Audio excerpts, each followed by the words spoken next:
com certeza vai ser muito proveitoso para todos nós. A gente vai ter, nós teremos hoje a fala de dois palestrantes muito conceituados no Brasil, muito conhecidos em suas regiões. Eu queria convidar o presidente Luciano Costa, do grupo Luciano Costa, para iniciar essa noite agradável com vocês. Muito obrigado, espero que vocês aproveitem muito.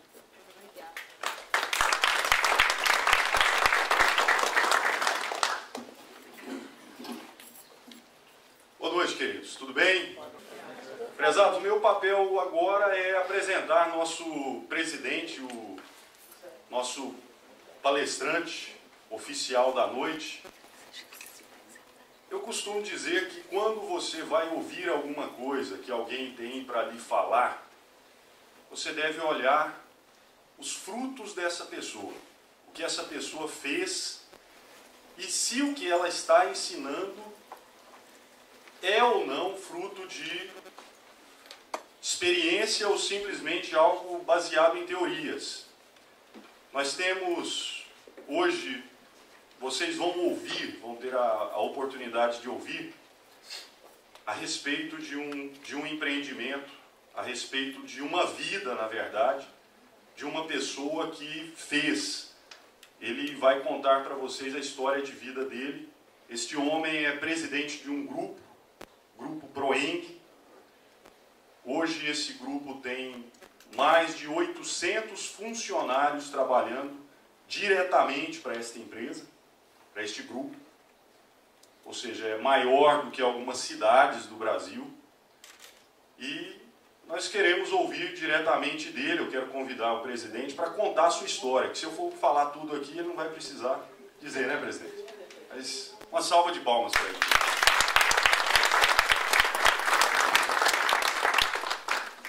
Bom, boa noite a todos. Acho que a apresentação é muito mais fruto da generosidade do Luciano do que dos nossos feitos propriamente ditos. Mas nós temos uma agenda boa hoje, uma agenda de reflexão, uma agenda de repensar, uma agenda de reavaliar caminhos. E vamos aproveitar ao máximo. Quem olha um passado, vê um presente que avaliza e carrega o seu futuro. O futuro não é resolvido no futuro, isso é um erro. Coisa de gente que fala assim, lá na frente eu resolvo isso, depois eu vejo como é que faço. Só que às vezes depois pode não ter saída. A saída pode ficar mais difícil. Se a gente puder mudar hoje o nosso comportamento, rever hábitos. Eu não estou dizendo ninguém passar necessidade, seria louco se falasse isso. Mas eu estou falando às vezes em rever hábitos. Acostumar, ter uma educação financeira que permita isso. Eu faço isso com meus filhos. Educação financeira. Eu vendo imóvel da empresa com meus filhos.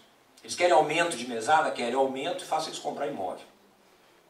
Porque se eu acredito no que faço e se eu vejo o resultado, os primeiros que você quer que façam a mesma coisa são eles, que estão junto com você. Então, papai, eu não estou conseguindo, preciso de aumento de mesada. Então, para que você quer? Ah, porque o lanche na faculdade, porque isso está justo. É isso mesmo, vai aumentar. E eu vou aumentar, não isso, vou aumentar o dobro disso. Poxa, papai, obrigado. Mas essa outra você vai comprar um imóvel. E eles começam então a ficar educados para receber um carnê e pagar.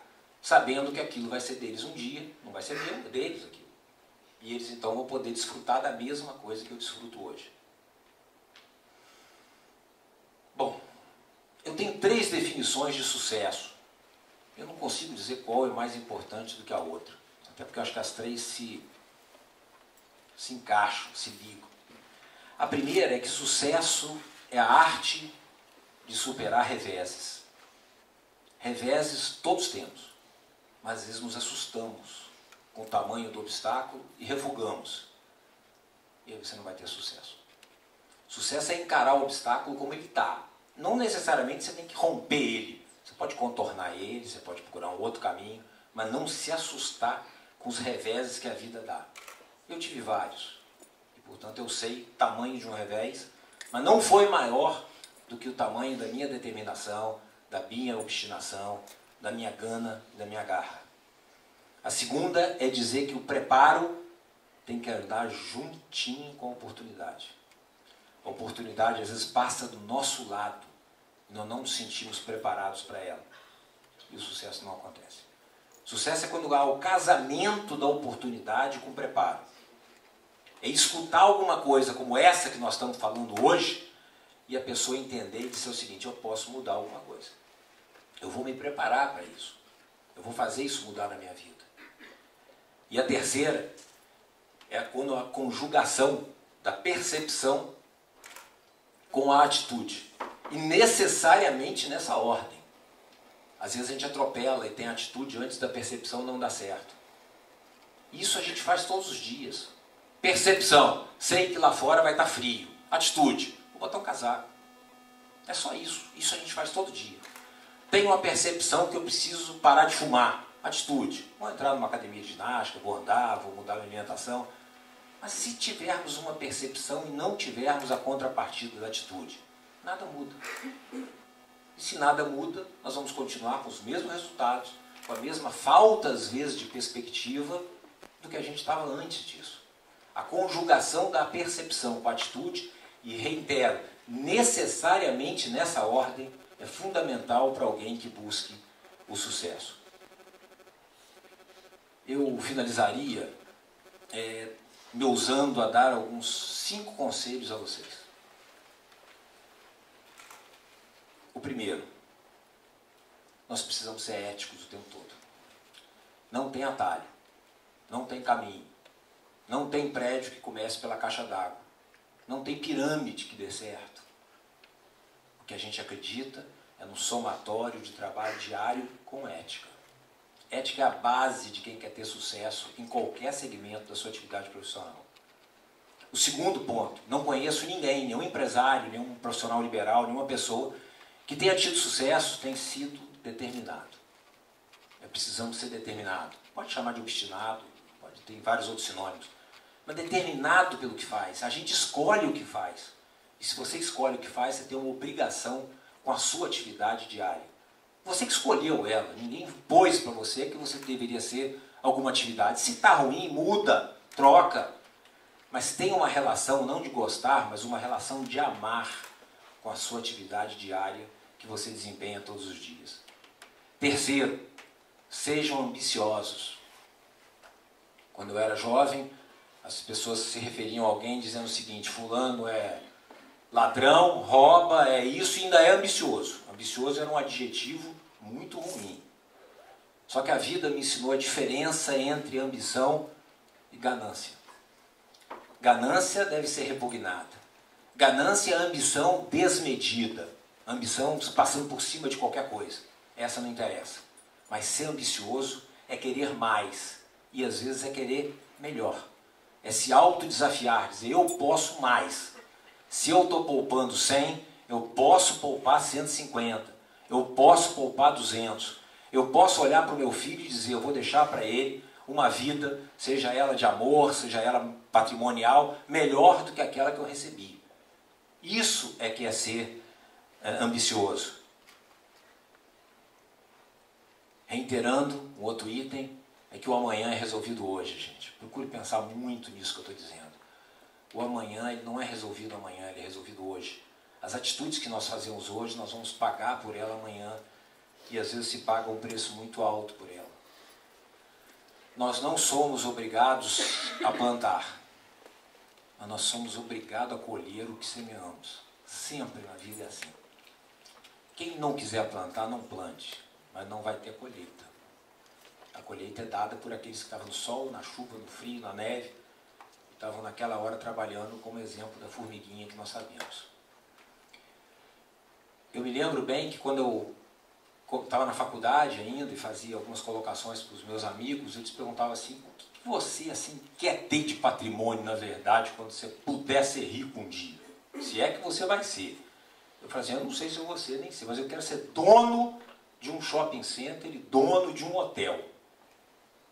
Um cara, dono de um hotel? Você não entende nada de hotelaria, você não é uma faculdade de engenharia. Eu falei: mas eu acho que a vida dono de hotel é tão boa hoje. O cara fica em casa perguntando: e aí, como é que tá aí?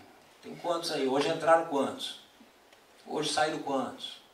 Serviram o café da manhã para eles? Oba, vou aumentar meu faturamento. Eu falei: o cidadão não precisa ficar ali arrumando a cama dos hóspedes? Não. Ele precisa ficar na garagem estacionando os carros? Não. Eu falei: quer vida melhor do que essa? E aí o cara no final do mês fala assim, vem cá, me dá o dinheiro aí que arrecadou. Eu falei, eu quero ser hoteleiro. Mas como que eu vou ser hoteleiro? Não tinha nada. E se naquele tempo nós tivéssemos uma oportunidade de comprar uma suíte de hotel, eu não ia ser um hoteleiro, mas ia ser uma fração de hoteleiro. Vocês podem estar certos que naquele tempo eu teria entrado nisso, porque eu já tinha visão que o negócio era bom. Só que eu não tinha como construir um hotel.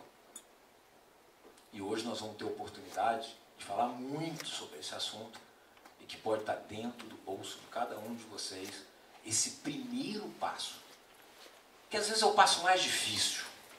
Ou vocês acham que eu não era tentado quando eu tinha várias outras opções que o marketing coloca na nossa cabeça todos os dias? Trocaram o modelo do carro, trocou não sei o quê, agora tem um passeio para não sei para onde. Naquele tempo não tinha celular, mas sei lá, alguma coisa nova mudou, o disco mudou. E eu era tentado a fazer isso. Me contia porque eu pensava que eu tinha que fazer uma aposta de futuro. Eu não podia fazer uma aposta achando que eu vou viver pouco. Eu tinha que fazer uma aposta achando que eu vou viver muito e vou poder colher isso que eu estou plantando hoje. Para encerrar, eu gostaria de ousar aqui e transmitir duas frases, dois segmentos, dois ensinamentos de duas pessoas que eu acho que acrescentaram na história. Uma foi Martin Luther King, lá do outro lado, lá dos Estados Unidos, que disse, nós ainda não somos o que queremos ser. Nós não somos ainda o que seremos. Mas graças a Deus, nós não somos mais o que éramos. O que isso significa no nosso dia a dia? Nós não chegamos ainda onde queremos chegar. E eu sou como vocês, eu quero chegar mais alto. Eu ainda vou fazer isso. Mas eu tenho uma estrada, como cada um de vocês tem, percorrida. E essa estrada percorrida nos ensina a dizer o seguinte, nós já andamos um bocado, né, gente? Vamos olhar o caminho para frente, mas vamos ver que por trás nós já andamos muito. E quando a gente quer saber o que a gente já andou, às vezes é só você encontrar pessoas da nossa idade que andaram por caminhos outros. Não significa dizer que o nosso caminho é melhor ou pior, mas quando você vê hoje a situação que essas pessoas se encontram, e não estou dizendo só situação patrimonial, às vezes situação de vida como um todo. E onde nós chegamos, a gente viu que a escolha de caminhos, deu naquela primeira noção de que renúncias e escolhas, nós fizemos escolhas certas. E a segunda, essa tem 500 anos, que é de Leonardo da Vinci, da velha Itália. O cara era tudo, né? Era engenheiro, arquiteto, psicólogo. Naquele tempo, eu acho que ele participava até do programa da Ana Maria Braga, se tivesse, né? Até receita de bolo faria. Ele disse, o conhecimento é a única coisa que a mente nunca se cansa, nunca tem medo e nunca se arrepende. Nunca vi alguém se arrepender de conhecimento. Nunca vi alguém se arrepender de atitude. Mas já vi muita gente se arrepender de falta de atitude. Muito obrigado. Boa noite para todos. Vamos fazer essa segunda parte, mas eu gostaria da interação de vocês um pouquinho. Ela começa mais ou menos assim. A minha filha, eu tenho uma filha de 8 anos de idade, o nome dela é Amanda. Esse negócio é senhora que está abaixo da alta.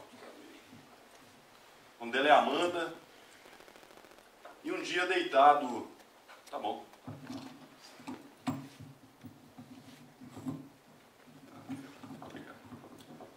E eu tenho um costume de toda noite, eu levo a Amanda, ela estuda de manhã, eu levo a Amanda para dormir. E ela me perguntou o seguinte, falou, pai, nós somos ricos? Como é que você responde essas perguntas de criança? Eu pensei e falei, Amanda, depende muito. Se você comparar as pessoas que vivem nas ruas, as pessoas que não têm muita coisa, nós somos multimilionários. Mas se você comparar os nossos vizinhos de condomínio, nós somos pobres de dar dó. Então, o que é a riqueza? Isso me colocou para pensar sobre questão de riqueza quando falamos em um evento sobre finanças. Quando falamos sobre finanças, nós estamos falando sobre patrimônio, entre outras coisas. E o que é riqueza? Vocês já pararam para pensar sobre isso? Sim ou não? Conversem comigo agora, para vocês acordarem um pouquinho. Sim? Sim. Então, quem se arrisca a me dar uma definição de riqueza? Ninguém? Todo mundo pensou, mas ninguém fala? Vamos lá. Eu pensei sobre isso um pouquinho e eu descobri que riqueza é mais algo, um fruto da nossa mente do que outra coisa. Vocês já pararam para pensar sobre isso? Sim ou não? Não? A riqueza é mais um fruto da nossa mente do que necessariamente uma condição financeira. Existem pessoas que são pessoas bem-sucedidas, pessoas que têm bastante patrimônio e que vivem pobremente. Pessoas que trabalham muito, que não desfrutam daquilo que plantaram ao longo dos anos. Pessoas que não têm qualidade de vida e vivem pobremente, mesmo sendo muito ricos. Eu tenho minhas próprias definições aqui de riqueza. Eu acho que ser rico é a pessoa ter liberdade para fazer aquilo que quer, financeiramente. É fazer o que você gosta quando você quer fazer o que você gosta. Prover segurança e conforto para você e para os seus. Acho que isso é riqueza. Deixar um legado que você possa se orgulhar dele. Você pode olhar para trás e falar, não, eu estou partindo e está ficando. Os meus estão sendo cuidados através desse trabalho, de tudo que eu plantei na vida.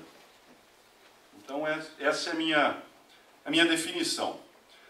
Eu já falei em algumas rádios, nos Estados Unidos, em alguns programas, e sempre as pessoas me pedem para falar a respeito de liberdade financeira.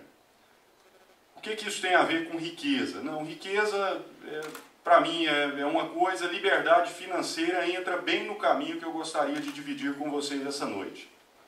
O que é liberdade financeira? E agora eu quero a participação de vocês. Liberdade financeira é o quê? Você atingir a que ponto da sua vida? Aquele ponto que você não tem mais que trabalhar, não é? Para pagar as suas despesas. Mas eu dividi essa parte de liberdade financeira em 3 fases. Nós chamamos até atingir a liberdade financeira, eu acredito que primeiro você tem que atingir a segurança financeira. O que é a segurança financeira, queridos? É quando hoje você trabalha e você tem uma despesa fixa para sobreviver, não tem? Você paga a sua despesa de carro, de transporte, quem não anda de carro, paga a sua despesa de moradia, você tem que pagar a sua alimentação, remédios, médico, entre outros, celular e tudo isso aí. Só que se você não tiver condição de trabalhar hoje, o que acontece com essas despesas? Se você não tem uma outra fonte de renda, algo que consiga lhe ajudar a pagar isso. Então isso, nós entramos na linha de segurança financeira. Você tem uma certa segurança financeira. Você não tem condições de acertar isso e você é fruto do rendimento da sua renda familiar. E se você tiver que parar de trabalhar hoje, por algum motivo, o que acontece com a sua família ou mesmo com você? Meu pai, na sua mocidade lá, seus 18 anos de idade, estava na porta da casa dele e naquela época, para quem é mais experiente aqui, vocês vão entender a minha linguagem, talvez outros não. Ele comprou uma lambreta. Vocês sabem o que é uma lambreta? Então, acho que está todo mundo aqui na mesma linha. Ele comprou uma lambreta e está lavando a lambreta na frente da casa. E essa história eu já ouvi, meu pai, eu não sei se o de vocês, quem tem o prazer de conviver com o seu, se o de vocês é assim, mas o meu pai repete para mim a mesma história 50 vezes, mas me conta como se fosse a primeira. Então essa eu sei de cor. Todas as vezes que eu sento com ele, ele conta as mesmas histórias e eu escuto com o maior prazer, com o maior carinho até. Então, eu gosto muito. E essa história, ela me chamou a atenção. Porque ele está na frente da casa lá, a juventude, a adolescência, sei lá o quê, lavando a lambreta. Segundo ele, passa um moço, para e olha e fica admirando, né, aquela máquina espetacular, de alta velocidade, né, o negócio do futuro. Chega para ele e fala, segundo ele, era a primeira lambreta que a cidade teve. Aí ele conta o seguinte, ele fala, o cara chegou e me ofereceu um lote em troca da lambretinha. Aí a mãe dele, a minha avó, estava sentada ao lado e falou, jamais. O lote aonde? Fica numa vila na cidade, na Vila Jaiara. Para quem é da cidade aqui sabe do que eu estou falando hoje, quem é de Anápolis. Então, fica na Vila Jaiara. Ele falou, não quero. Aí o homem falou, eu te dou 2. Não quero. Eu te dou 3. Não quero. Eu te dou 4. 4? Ele falou, disse que olhou e falou, mãe, e aí? 4? O que a senhora acha? A mãe dele falou, não, lote na Vila Jaiara. Você sabe quanto tempo tem de viagem da cidade na Vila Jaiara por trieiro, porque a cidade nem era ligada na vila. Você tem ideia disso? Você vai gastar tempão para chegar lá, isso nunca vai prestar. Inclusive de lambreta era mais rápido. Isso não vai prestar. Aí o moço foi saindo, voltou e falou assim, eu te dou uma quadra inteira de lotes, inclusive uma quadra que você pode escolher de frente à avenida, a Avenida Fernando Costa, que hoje é uma avenida principal nesse bairro. Te dou uma quadra inteira. É a minha última proposta. Diz que ele ficou muito tentado, mas o coração dele bateu pela lambretinha na época. Eu pago a conta por isso até hoje, né, pela lambreta. E ele não fez o negócio. Vamos fazer um cálculo. Isso deve ter, meu pai está na faixa de 60 anos, então isso tem 42 anos atrás. Hoje, um lote de frente à Avenida Fernando Costa tem valor superior a 3 milhões de reais. Na vila que nunca iria chegar a lugar nenhum. Nós estamos falando aí de um valor por alto, um chute, uma quadra ali deve valer algo superior a 10 milhões. Facilmente. Quanto vale uma lambreta hoje, gente? Vocês têm ideia disso? Aquela lambreta vale 10 milhões. Eu gostaria de comprar essa lambreta de volta.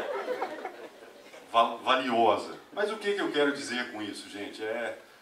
Eu quero mostrar para vocês que a história está aí. Ela não mente a respeito de investimentos. E não existe, na minha opinião, outro investimento mais seguro do que imóveis. Vamos pensar sobre um cenário. Eu participei de uma queda de mercado imobiliário nos Estados Unidos. O que acontece lá de tempo em tempo? É cíclico. O mercado sobe, o mercado desce, ele sobe, desce, agora está subindo de novo, para quem acompanha aí o noticiário. Agora, quem comprou imóveis nos Estados Unidos e formou seu portfólio de investimentos, mesmo com a queda, vocês têm ideia do que aconteceu com o valor dos aluguéis quando os imóveis caíram de preço? Nós estamos falando de algo que subiu em torno de 30% a 40%, o rendimento dos imóveis, daqueles que uma pessoa pode dizer, não fiz um bom negócio, comprei, ele caiu de preço. O rendimento desses imóveis aumentou de 30% a 40% em período de crise. Isso prova, mais uma vez, que não existe outro tipo de investimento tão seguro, e a história conta isso. Vocês mesmos disseram aqui que vocês conhecem pessoas que investiram há 50, a 30, a 20, a 15, a 10, e todas as pessoas que investiram em imóveis são pessoas bem-sucedidas hoje. Correto ou não? Sim? Mas quando você investe em imóveis, que tipo de imóveis? Vamos pensar. Eu tenho um amigo nos Estados Unidos que trabalhou durante anos, incansavelmente, e comprou uma fazenda no interior de Governador Valadares. Fazenda dele hoje, na época, não pagou tanto, ela valorizou também. E quando a economia caiu, eu perguntei para ele, falei, e agora? Ele falou, tudo que eu tenho é uma fazenda. E quanto que ela te dá? Ele falou, ela me custa em torno de 8 mil reais por mês. Quanto que ela vale? Ela vale em torno de uns 3 milhões de reais. Isso não é investimento, gente. Por mais que você tenha, compre, isso é uma aquisição e não necessariamente um investimento. Um lote. Quanto... E eu vendo lotes, tá? Eu não estou falando mal de lotes. Mas nós estamos falando de investimento e liberdade financeira essa noite. Vamos ser honestos. Quanto um lote coloca no seu bolso por mês?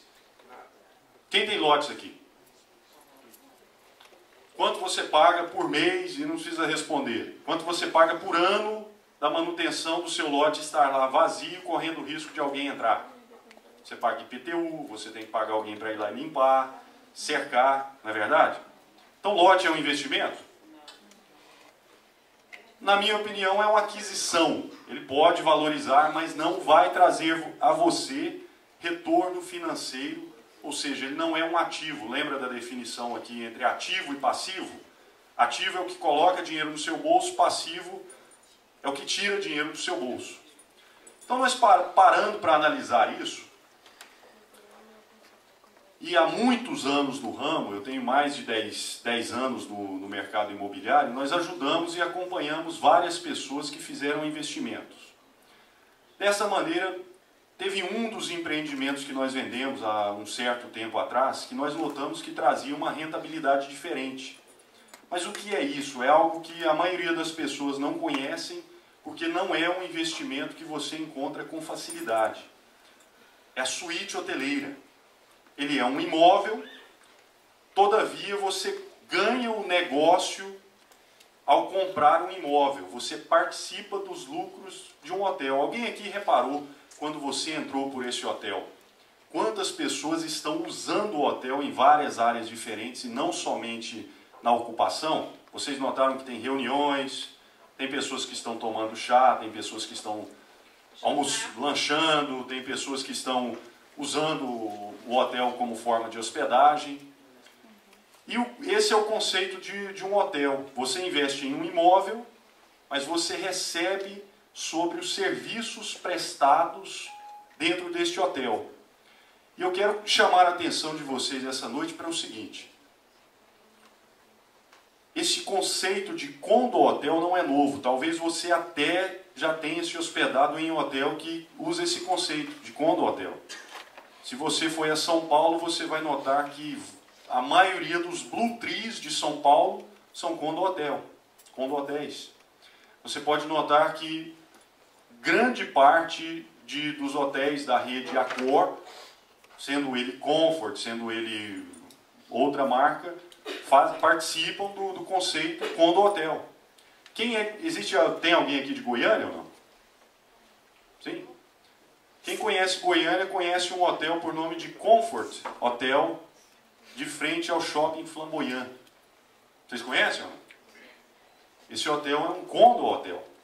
Agora, qual é a diferença de um conceito desse? Esse é o tipo de investimento, e eu desafio a vocês a procurarem saber mais sobre este empreendimento. É o tipo de empreendimento que você compra quando é lançamento e você não consegue comprar mais depois que ele está em atividade. Quem tem, não vende. Busque um condo-hotel pronto, gerando renda para você comprar, para você ver se você encontra. Não é o tipo de investimento que você encontra com facilidade. E se você colocar uma venda portaria de cada hotel normalmente tem uma lista de pessoas interessadas para aquele vendedor que decide vender. Por que que isso é tão interessante? Um hotel, gente, é um gerador de receitas e ele faz dinheiro na ocupação dele por dia e não necessariamente por mês. Vamos fazer só para vocês terem uma ideia do que eu estou falando. Por quanto se aluga hoje, em média, para aqueles que fizeram investimentos, um apartamento no valor de 200 mil hoje no Brasil? Vocês têm ideia? Sim? 700 reais. A média nacional é que um imóvel residencial dá em torno de 0,4% a 0,5%, correto ou não? Mas desses 700 reais, você tem que pagar o quê?